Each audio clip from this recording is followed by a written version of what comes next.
நாம் இப்பொழுது பார்க்கப் போவது திருச்செந்தூரில் நடந்த உண்மையான சம்பவத்தை பற்றிய ஒரு திருவிளையாடல்.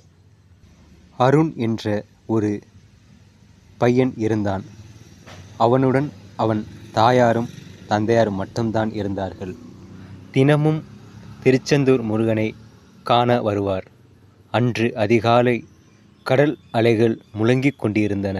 அந்த சத்தத்தில் முருகா முருகா என்று சொல்லிக்கொண்டே அவர் முருகனை நினைத்து கடற்கரை ஓரம் நடந்து வந்து கொண்டிருந்தார். கோயிலின் மணி ஓசையோ கேட்டுக்கொண்டே இருந்தது. அந்த நேரம் மயிலும் அகவியது. மயில் தனது குரலால் மெல்லிசையாக பாடுவது போல் அவருக்கு கேட்டது. அப்பொழுது இவர், முருகா, உன்னை ஒருமுறை நான் நேரில் பார்க்க வேண்டும் என்ற எண்ணம் மட்டும் இவர் மனதில் ஓடிக்கொண்டே இருந்தது.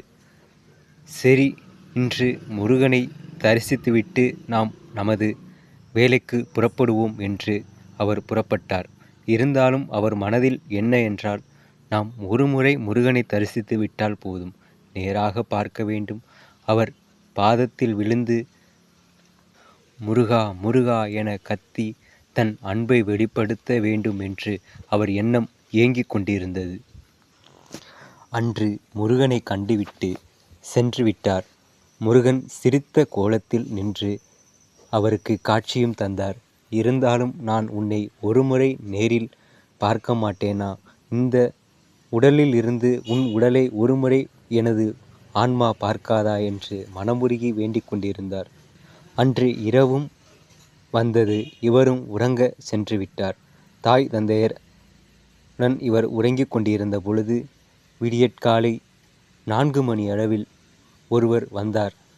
நீ என்னை பார்க்க நினைக்க இவ்வளவு துடிக்கிறாயே, நான் உன்னை எப்பொழுதும் உன் மனதிலிருந்து நான் பார்க்கின்றேனே, அது உனக்கு தெரியவில்லையா என்று கேட்க, இவர், இல்லை, எனது அப்பன் முருகன் ஒருமுறை எனக்கு தந்தையாக காட்சி கொடுத்தால் போதும் என்று, இந்த வாழ்க்கையே எனக்கு அத்துடன் முடியட்டும் என்று கேட்டார். ஏன் அப்படி சொல்கின்றாய்? வந்ததே நான் தான்.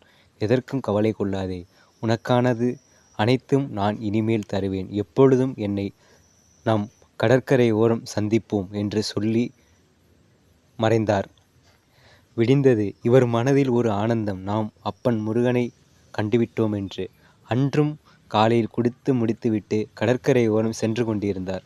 அங்கு ஒரு சிறு பையன் ரூபத்தில், அண்ணா, எங்கு செல்கிறீர்கள் என்று கேட்க, என் அப்பன் முருகனை கண்டு ஒருமுறை பார்த்துவிட்டு வரத்தான். நான் இங்கு இருக்கையில் நீங்கள் எப்போ அங்கே போய் பார்க்க போகிறீர்கள் என்று அவர் கேட்க, என்னடா தம்பி சொல்ற என்று கேட்கையிலே முருகன் ஒரு முறை காட்சி கொடுத்து விட்டார்.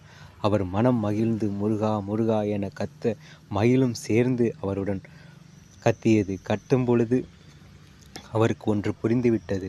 முருகன் யார் அன்புக்கு வேண்டுமானாலும் கட்டுப்படுவார் என்று.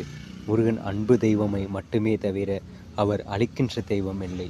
எல்லாரும் தினமும் முருகனை வணங்குவோம். நம் முருகனுடைய கதையை இதுபோல பல்வேறு காட்சிகளை பற்றியும் நான் விளக்குவதை எல்லாருக்கும் பகிர்ந்து கொள்ளுங்கள்.